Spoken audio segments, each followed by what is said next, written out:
carraanaa kennuudhaaf galatooma jechaayi. Barri gaddaatis akka carraa ta'e as keessatti dhufnee akkuma guyyaa irraa kana misira gosa adda addaa kamtu qote bulaadha ta'a waan jennu san as keessatti ilaalaa turre jechuudha. Kanarraa kaanee akka carraa ta'ee akka waldaatitti misirri kiiloo 20 nama 3 jechuudha. Roonfaan adda dubbadhagaa kanaaf akka carraa ta'ee misirri kun nuuf kennamee anamma akka carraatti daraasha fudhadhee jechuudha.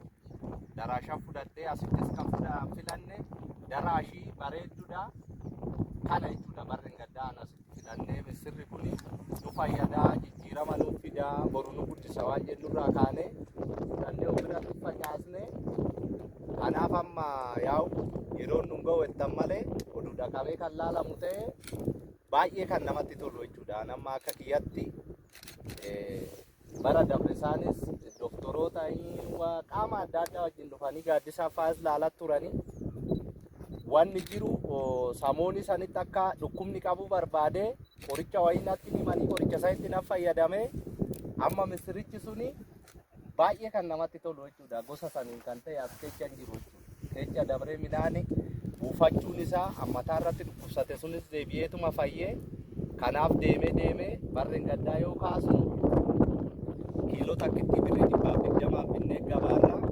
nyaata jechuudha fayyadamna waan jennu kaasne ammatti immoo ani kiiloo 20 irraa yoo xiqqaate yeroo nu ga'u malee oduudha inni kan laallu ta'e kumtaala 4 hanga 5 argite waan sanirraa amma haalaan laalaa jiru.